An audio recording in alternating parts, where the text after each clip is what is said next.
¿El almuerzo? Ahorita. Bueno, como les decía, ¿no? Esto, si hubiésemos seguido en orden de descendente a ascendente, hubiésemos visto después de haber tratado el tronco principal. Exactamente. Entonces vamos a hablar del cerebelo. Como ustedes ven, el nombre se parece al cerebro también. Y se llama de hecho cerebelo porque es la única estructura después de la corteza cerebral o de los hemisferios cerebrales que tienen corteza, porque el cerebelo tiene corteza cerebral, ¿sí? Cerebelar, corteza cerebelar, donde están los cuerpos de las neuronas, igualito que el cerebro como tal, como los hemisferios cerebrales. De hecho, en algunos animales, especies inferiores, solo tienen cerebelo, porque el cerebelo es el que le permite coordinar los movimientos para huir o para llegar hacia el alimento y punto. ¿Quién? Los animales. Exacto. Exacto. Y son rapidísimos y coordinan una barbaridad. ¿Estamos? Entonces el cerebelo, dentro de la evolución del sistema nervioso central, obviamente es incluso hasta más antiguo que el cerebro como tal, que los hemisferios cerebrales. ¿Sí? Entonces, por eso el nombre del cerebelo. Entonces, realmente es un cerebro pequeño. ¿Sí? Ubicación en la fosa craneal posterior, ¿sí? Fosa craneal posterior, por detrás del cuarto ventrículo, de hecho forma parte del cuarto ventrículo, ¿sí? La protuberancia y el bulbo raquídeo. Recuérdense que la mitad del bulbo, ahí está una parte y la otra mitad está en la otra parte, y detrás está el cerebelo, ¿ok? Aquí está la fosa craneal inferior, es una estructura relativamente grande comparado con otras, ¿sí?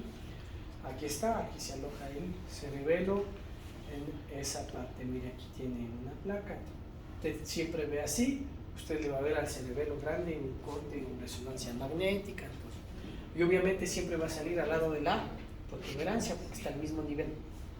¿Estamos? Tiene entonces la médula espinal, el bulbo, la protuberancia, el cuarto ventrículo, y aquí está el cerebelo. Igual, aquí está líquido cefalorraquídeo, cerebelo por detrás, fosa tentorial. Esto es una resonancia magnética que se le ve clarito al cerebelo. Los tumores que podría tener. Consiste en dos hemisferios, igualito que los hemisferios cerebrales, ¿eh? No son los hemisferios cerebelares. Acuérdense que los hemisferios cerebrales están separados por la fisura interhemisférica. En cambio, estos están unidos por el vermis. El vermis es la parte central. Si le vemos por detrás y vamos viendo en un sentido de izquierda a derecha, podemos distinguir los hemisferios cerebrales y el vermis, ¿sí? Y obviamente que está por detrás de la protuberancia, es el cerebelo, ¿sí? Más o menos, aquí le vemos por detrás, aquí está la corteza cerebelar, el vermis, ¿sí? Aquí está la protuberancia, este es el pedúnculo cerebeloso cerebelar medio, este es el pedúnculo cerebelar inferior y este es el pedúnculo cerebelar superior, que van uniendo todos al cerebelo, ¿no? El superior que desciende del mesencéfalo, el medio que viene de la protuberancia, y por aquí pasan las fibras pontocerebelosas o cerebelosas, ¿okay? Que se dirigen hacia el cerebelo. Y la parte inferior ya habíamos dicho que comunica el bulbo con el cerebelo. Y ahí están los cuerpos olivares, ¿no? Que son una fuente de información hacia el cerebelo. También existe otra clasificación, habíamos dicho dos hemisferios cerebelosos, izquierdo, derecho y vermis, pero también se puede dividir en tres partes, o lóbulos. Hay un lóbulo anterior, un lóbulo medio y el flóculo nodular que está en la parte posterior. Digamos que aquí está representado esquemáticamente para que se entienda. Realmente lo que uno ve en la parte de atrás es el lóbulo medio, Porque imagínense que el cerebelo es más o menos como el puño de su mano. Entonces lo que está es recogido así. Entonces esto sería la parte anterior, esto sería el lóbulo flóculo nodular, que está realmente conectado con el vestibular, y todo esto sería el lóbulo medio. Si yo le abro, le expando, ahí yo voy a ver esto. De hecho es como el puño de la mano, como les digo, ¿no? Va ahí, y aquí está lleno de líquido cefalorraquídeo. ¿Ok? Entonces es para entender un poco las partes, si yo le divido en lóbulos o si yo le divido en hemisferios. Obviamente existe un mapa somatotópico para cada región y para cada lóbulo, ¿no? Que tienen funciones especializadas, ¿sí? Que no se preocupen, no vamos a aprenderlos de memoria, ¿sí? Pero existe, o sea, existe una carta, una somatotopia. El cerebelo tiene entonces sustancia gris y tiene sustancia blanca. ¿Ok? La sustancia gris son las neuronas que se encuentran en la corteza cerebelar, pero también son unos núcleos que se encuentran al interior del cerebelo, ¿sí? Esos núcleos, yendo de medial a lateral, es el núcleo fastigial, el globoso, el emboliforme y el dentado. El núcleo dentado es el más grande y obviamente este se encuentra en el hemisferio. El fastigial se encuentra en el vermis y el globoso y el emboliforme se encuentran en el límite entre el vermis y el hemisferio cerebral. ¿Okay? El globoso y el emboliforme forman el núcleo interpuesto entre el fastigial y el dentado. ¿Ok? Existen 4 núcleos cerebelosos derechos y 4 núcleos cerebelosos izquierdos, es decir, en total existen 8. ¿Ok? Aquí tienen una representación esquemática, tenemos el vermis, y aquí tenemos el fastigial, globoso, emboliforme y dentado, que es el más grande, que se encuentra básicamente ya en el hemisferio cerebelar. ¿Ok? El fastigial sí se encuentra en el vermis, en el centro. Misma representación esquemática. Obviamente lo que ven aquí es la protuberancia, este es el cuarto ventrículo, y miren la corteza, ¿no? Lo que se ve más gris son las capas de la corteza que están en el borde del vermis. Y al interior están los núcleos, que son 8, y aquí están rodeados de sustancia blanca, que habíamos hablado, que son, sean los axones o son células de microbio. ¿Ok? ¿Perdón? Que le dejen retomar la diapositiva. ¿Listo? Ajá. Retomando la otra. Vamos ahora a hablar de la corteza cerebelar. Esta corteza cerebelar tiene 3 capas. Una molecular o externa, una intermedia o de Purkinje y una interna o granulosa. Como ustedes pueden ver, la capa molecular externa tiene varias células, pero más dispersas, ¿sí?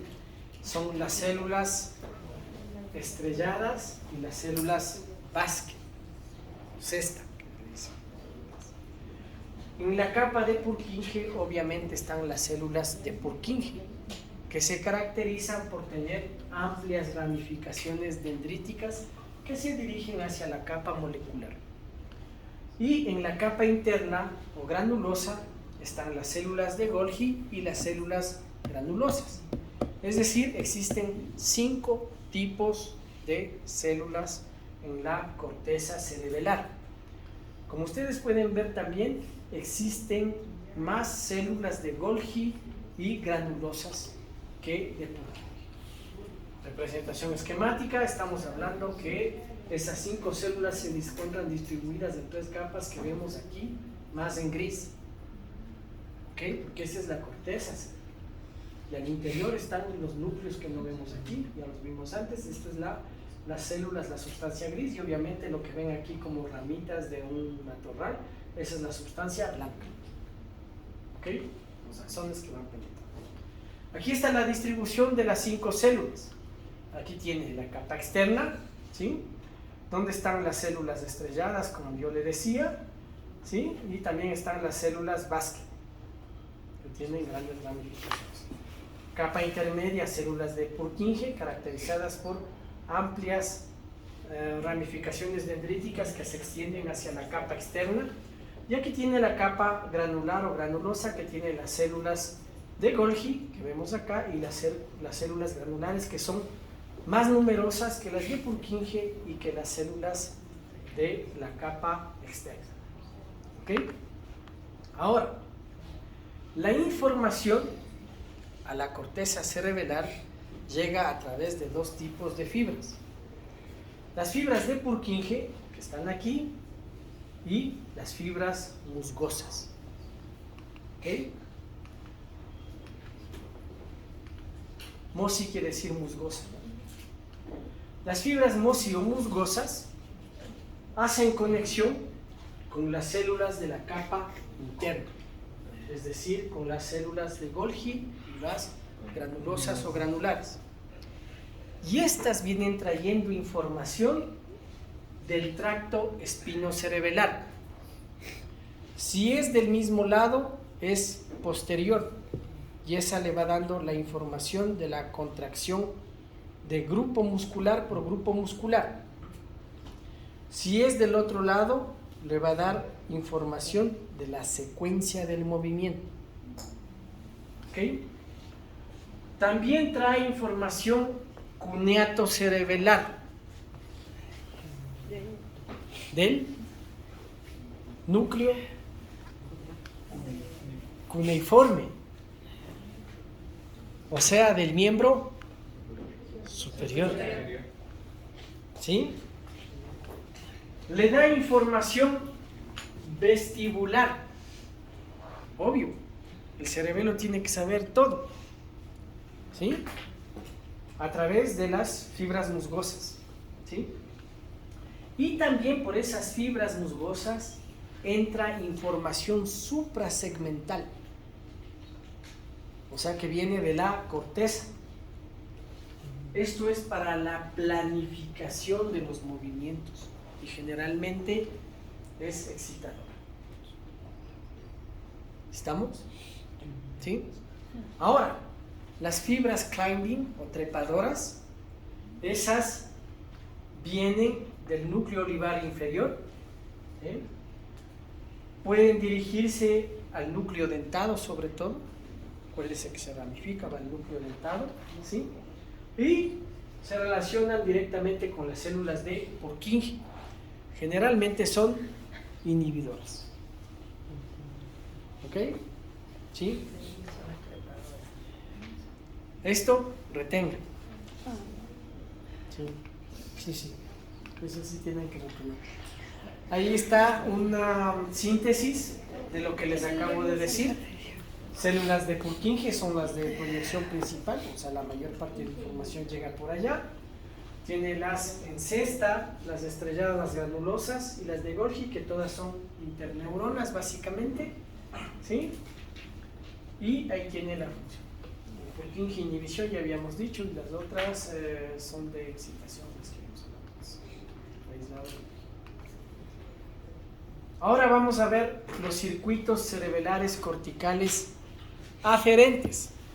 El cerebelo recibe información aferente cortical y recibe información aferente espinal. ¿Ok? Al mismo tiempo. Ahorita vamos a ver la información aferente cortical. Eso lo hace a través de 3 vías, ¿sí? La una es la córtico-pontocerebelosa. ¿Qué quiere decir? que va de la corteza a la protuberancia y de la protuberancia al cerebelo. ¿Sí?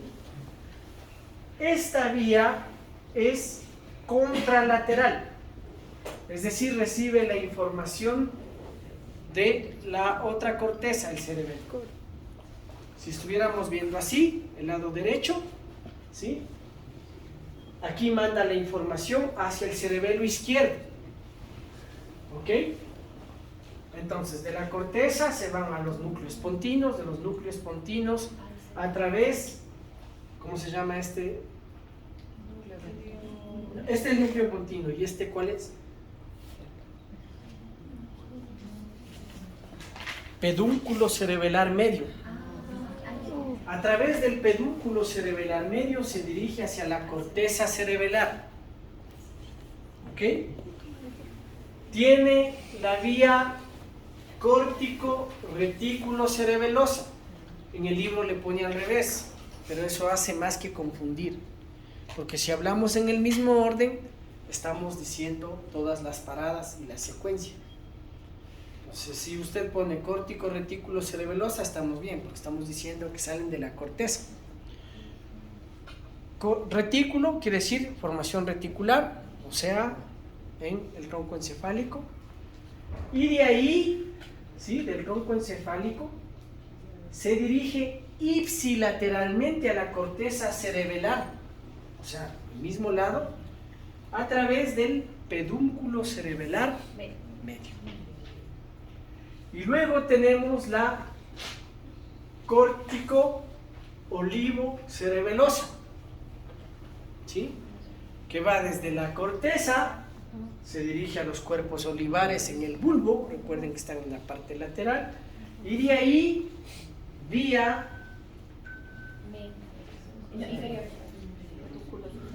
pedúnculo cerebelar inferior, se dirige hacia la corteza cerebelar. ¿Ok? Esas son las conexiones aferentes corticales. Ahora vamos a ver las conexiones aferentes espinales, es decir, el tracto espinocerebeloso anterior y el tracto espinocerebeloso lateral. ¿Ok?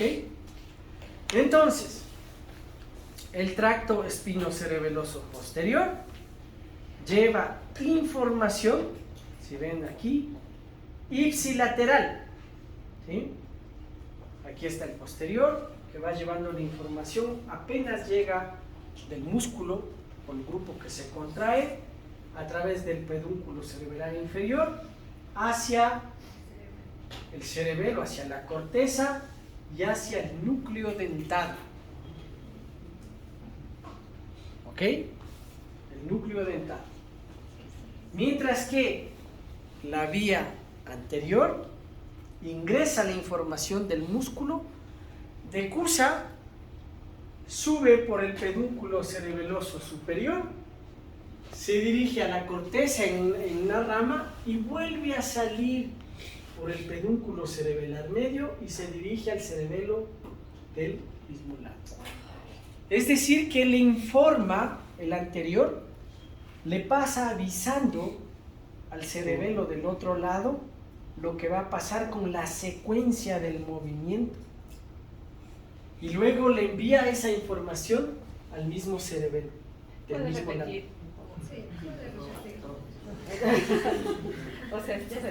La vía posterior envía información sobre la cocontracción de grupos musculares, los que se movieron, de grupos musculares. Eso lo envía a través del pedúnculo cerebelar inferior. Al mismo tiempo, como sale como un cartucho, salen varios, la vía anterior le cruza la médula espinal y le envía información al cerebelo del otro lado. ¿Por qué pasa eso? Porque el cerebelo también tiene función en el equilibrio y la postura. Y si yo voy a mover un lado, de ley me va a mover el otro. Y yo necesito contraer los músculos que me van a cambiar el estado de contracción para que yo mantenga la postura, porque si no, no lo logro. Esto es facilito, todo el mundo ha jugado con un corcho y le ha puesto patitas y manitos, ¿no es cierto? Y le ha intentado parar. Si usted, por desgracia de la vida, le mueve el palillito un poquito al muñequito del corcho, ¡pum!, cae. Si esto no pasara, entonces en el cuerpo le envía al otro lado para anticiparle que yo voy a mover este lado y que va a haber más carga. Y le dice al cerebelo del otro lado, pilas, usted tiene que activarme los músculos del otro lado para que yo mantenga la postura o para que yo me mueva. Y eso lo hace también a través de la información cortical que le digo que va a bajar, pues. Las fibras córtico-ponto-cerebelosas. ¿Ok? También le manda la formación reticular y de ahí del reticular está el tracto retículo-espinal. ¿Sí? ¿Estamos? También le envía información que es automática, que si yo me voy a mover de una cierta manera, para que incluso coordine la respiración, porque hay ciertos movimientos que te pueden cortar la respiración, que te pueden cambiar, ¿sí? La complejidad. Y todo se pasa al mismo tiempo. Entonces, el anterior decusa y le va a informar al cerebelo de mi otro lado de que me van a mover el lado izquierdo, pilas, me van a mover, tengo que mantener la postura. ¿Sí? Le avisa y al mismo tiempo se regresa como que quien dice para confirmar la información. Pero este lado del anterior le informa sobre la secuencia del movimiento, de todo. Este le va informando grupo muscular por grupo muscular y el otro le informa de toda la secuencia. Porque tiene lógica, porque el otro le tiene que de todo lo grande que va a pasar y el otro del detalle, como quien dice. ¿Estamos? Ahora sí. ¿O no? Todavía. No todavía. Sale al mismo tiempo. ¿Sí? Si yo muevo mi brazo así, ¿sí? La vía posterior le va llevando la información de que los grupos musculares del deltoides anterior se activaron y que los del deltoides posterior se inhibieron.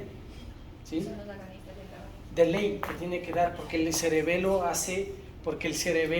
es el que maneja la cocontracción y él es el que maneja el timing, es decir, el tiempo que me va a tardar en milisegundos en que yo inhiba y excita el otro. Maneja el timing, incluso maneja el timing en la dificultad. O sea, si yo fuera demasiado lento, tuviera un problema neurológico, el cerebelo igual te controla ese timing. O sea que va a ser como retardado, como quien dice, para que mantengas la postura. Impresionante, ¿no? ¿Sí? Entonces ahí le manda la información vía posterior de mis grupos musculares, ¿sí? En un movimiento aislado. Supongamos que yo quiera hacer esto. El anterior le manda la información de toda la secuencia. O sea, le va a decir, no solo es el deltoides, el bíceps, sino que es todo el miembro superior y que para mover todo el miembro superior yo debo calcular la fuerza de la contracción muscular que yo necesito en mi cuerpo, en mi parte axial, para que yo conserve esta postura y que cuando yo haga esto no me incline. Para que yo mantenga esa postura o la que yo quiera tener o mantener en ese momento. Eso le manda en milisegundos. Ya. ¿Sí? El anterior le manda de la secuencia y el posterior le va mandando en bruto. De grupo por grupo. Y después obviamente lo compara acá. Para tener el control completo. Solo fue este lado. Acuérdense que en lesiones cerebelosas la clínica es ipsilateral, ¿no? ¿Sí? Pero el anterior nervios sí se cruzan. Pero la información. La información. Ah, ya. Y además es aferente, o sea, va de subida. Puedo ir a dormir. La respuesta es de bajada normalmente. Ya. O sea, la hipotonía o lo que va a presentar clínicamente hablando. Ya. Por eso es ipsilateral.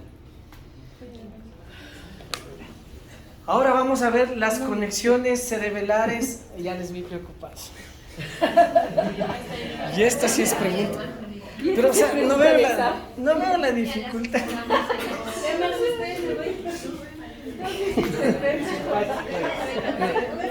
Ahora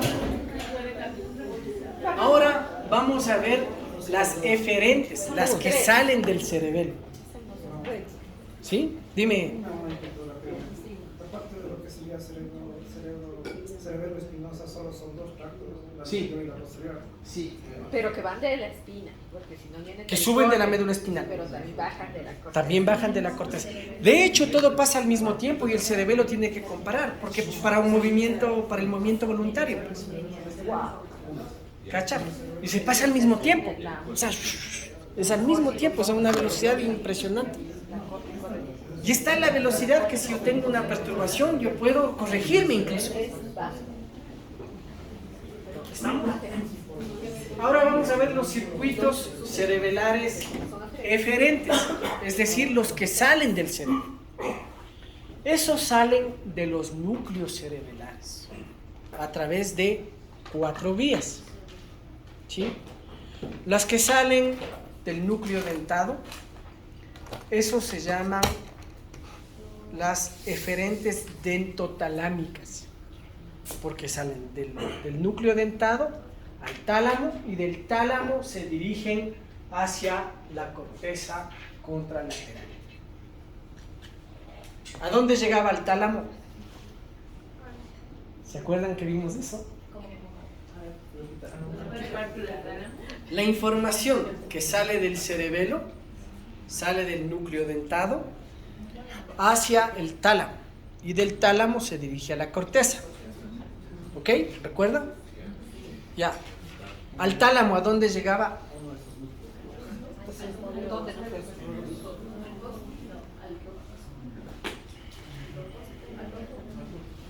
¿Sí?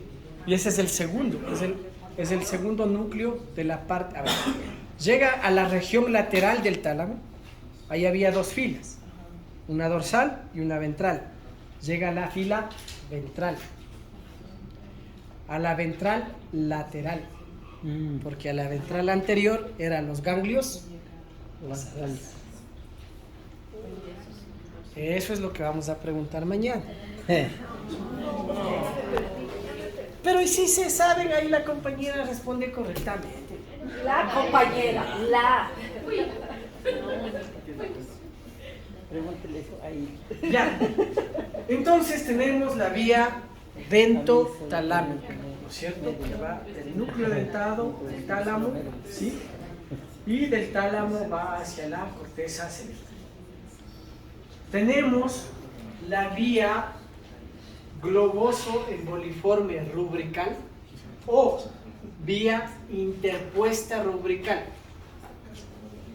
¿Sí? A ver, verán. No, tómenlo con calma. Ya dijimos que hay 4 núcleos. ¿Y qué es lo que estoy diciendo? Que de esos núcleos salen las vías del cerebelo. Ya. ¿Qué es lo que hay que saber sobre los núcleos? El dentado, el globoso emboliforme y el fastigial, ¿no es cierto? Dijimos que del dentado sale una al tálamo y del tálamo a la corteza, dentotalámica. Luego estamos diciendo que existe una que sale del interpuesto. ¿Cuál es el interpuesto? El globoso y el emboliforme. Entonces esa se llama vía interpuesto o rubrical. Si digo que se llama rubrical, ¿a dónde va? Al núcleo rojo, es decir, al mesencéfalo. Al mesencéfalo. El núcleo rojo, ahí va el tracto rubroespinal, que controla los músculos proximales. ¿Ok? ¿Estamos? Esa es la interpuesta rubrical. Que viene aquí se va el núcleo rojo contralateral y del núcleo rojo. ¿Qué te perdiste? Pregunta de examen. ¿Ok? Ahora, tiene la vía fastigio vestibular. Es decir, sale del núcleo fastigial hacia los núcleos vestibulares. ¿Sí? A través de esa vía es la que controla la postura, el equilibrio, lo que hablamos antes del núcleo vestibular. Y tienes una vía fastigio reticular, que se va a la formación reticular. Esa vía es la que controla la coordinación de todo lo que es automático. O sea, lo que yo voy respirando, el latido cardíaco, porque eso también es muscular y se requiere la coordinación, pues. Cuando usted está hablando y comiendo, coordina, mascando chicle, y hablando, ¿por qué vía ha sido? Fastigio reticular. ¿Estamos? Fastigio reticular, fastigio vestibular. La fastigio vestibular entonces iría hacia los núcleos vestibulares. ¿Estamos? Ya ven, muy facilito estas definiciones. Son 4 vías entonces. 2 fastigiales, interpuesta y dentada. ¿Sí? Como ustedes pueden ver, el núcleo dentado es el único que comunica directamente, no, ni siquiera, indirectamente con corteza a través del tálamo. El resto comunica con tronco encefálico nada más. ¿Estamos? ¿Sí? Lo bueno es que así salen los niveles. Aquí tiene una representación esquemática de la información. Input en inglés es la información que llega, o sea, la aferente. Y output es la eferente. ¿Sí? Siempre. En los libros en inglés, cuando lean, o en los artículos donde he visto input, output. Input, aferente, output, eferente. Tenemos aquí, en puntitos, dice inputs vestibulares. O sea, la información que viene de los núcleos vestibulares llega al vermis, ¿sí? Y llega aquí al fóculo nodular de por vía córtico continua. Estos vienen de la corteza, ¿sí? Inputs de la corteza van al lóculo nodular y al hemisferio cerebeloso. ¿Sí? Eso es lo que ya vimos, vía córtico ponto cerebelosa. ¿Okay? Aquí tienen los inputs espinales y trigeminales, ¿sí? O sea, los que llegan del anterior y posterior y también del trigémino para la masticación, justamente. Esos llegan al vermis y a esta zona que se llama interhemisferio. Algunos autores clasifican a esto como espinocerebelo, ¿sí ven? Que comprende el vermis y la zona interhemisférica. En el vermis está el núcleo fastigial y en la zona interhemisférica está el interpuesto. Hacia el hemisferio cerebeloso se encuentra el núcleo dentado y en la parte final, casi aislado, está el flóculo nodular. Los outputs, la información que sale, es un resumen más o menos de lo que vimos, no nos vaya a confundir solo que está ahí. ¿Sí? Los outputs que salen, la información eferente que sale del núcleo dentado, que vimos que se iba por el tálamo, iba a la corteza, esa sirve para la planificación motora, para la intención del movimiento, lo que yo voy a hacer. El cerebelo tiene que mandar el esquema de cocontracción, pues, para que M1 active los músculos. ¿Estamos? Globos boliforme, estos mandan a la ejecución motora, ¿sí? Aquí no planifica, sino que ejecuta, esos son los movimientos automatizados. ¿Sí? son los automatizados, que salen del fastigial y del interpuesto. ¿Estamos? Mientras que los que salen del lóculo nodular van a los núcleos vestibulares, y eso es para la postura y el movimiento de los ojos para el marco de referencia espacial. ¿Estamos? ¿Sí? Sí. ¿Por qué de fastigial? Chévere. Fastigial. El fastigial es para la ejecución motora, pero automatizada.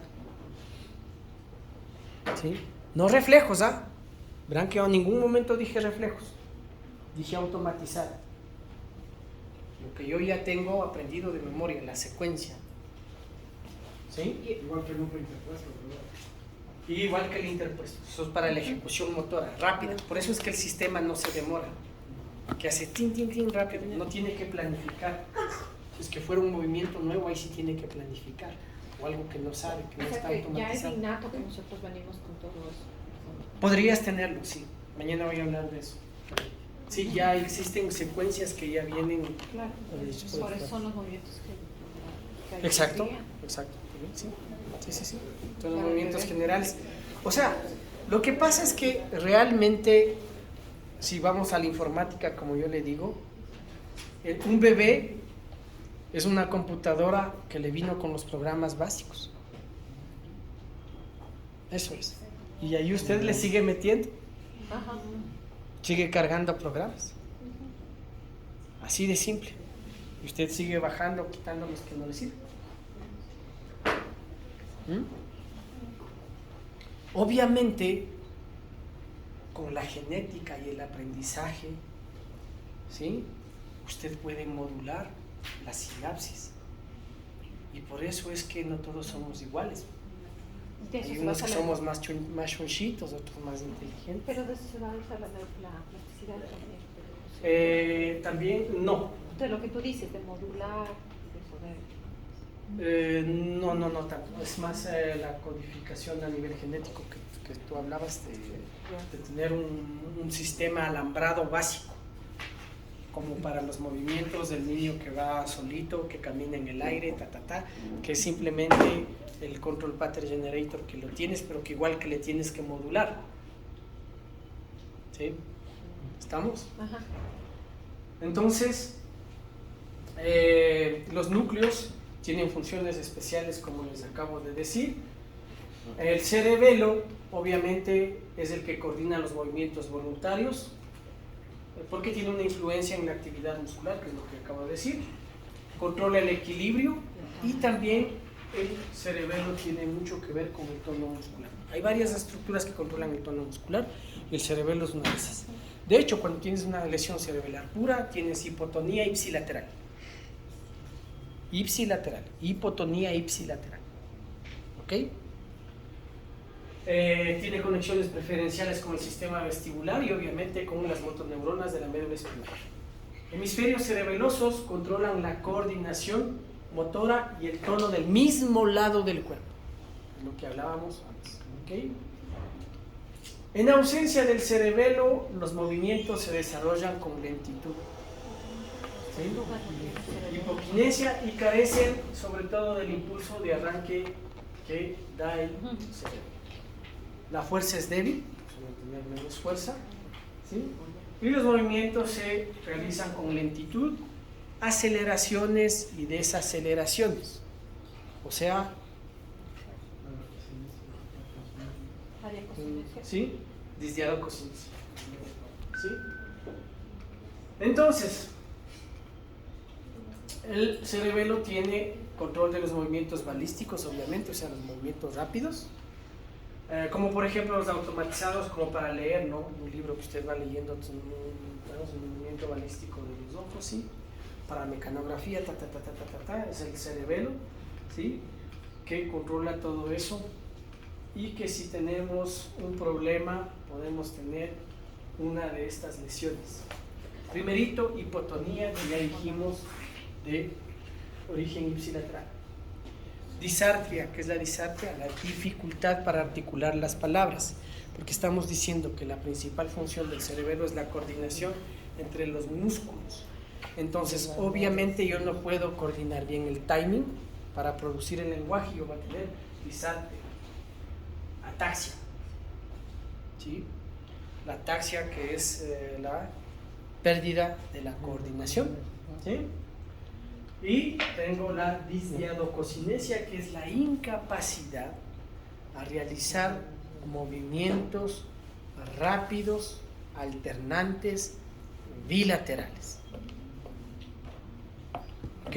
Movimientos rápidos, alternantes, bilaterales. Esa es la disdiadococinesia. ¿Ok? ¿Sí?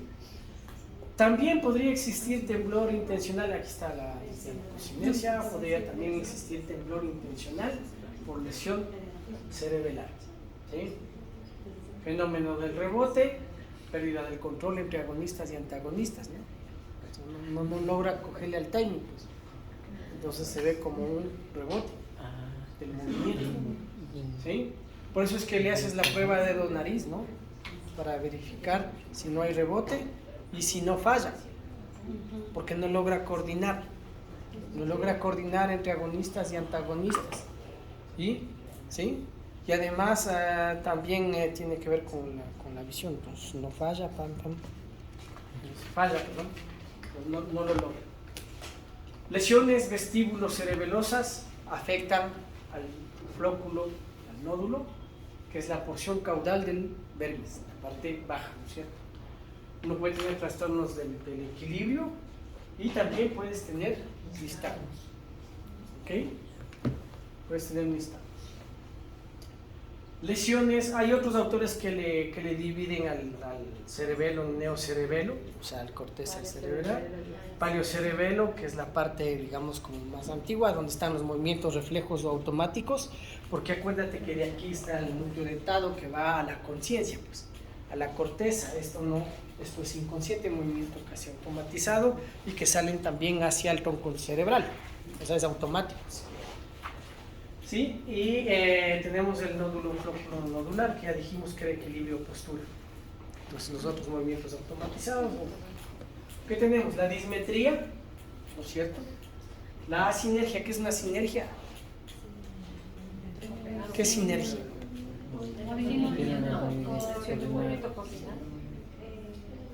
Es la sinergia. Es un movimiento coordinado. Es una secuencia de movimientos coordinados. ¿Sí? Y eso es lo que no tiene una sinergia, que podría traducirse como coordinación, ¿no? Filogenéticamente también le dividen como vestíbulo cerebelo, arqueocerebelo, que es lo que habíamos visto, ¿no? Las partes más antiguas, que son las más automáticas. Movimientos estereotipados, propulsivos, caminar, nadar. Aquí tienes lo automatizado que te decía que está en el vermis. Recuerden. Y lo que ya es más estructurado, movimientos coordinados finos, los hemisferios cerebelosos. Básicamente lo que ya habíamos dicho, esta parte que es el flóculo nodular, que va directo al vestibular para el control de los ojos y la postura. ¿Estamos?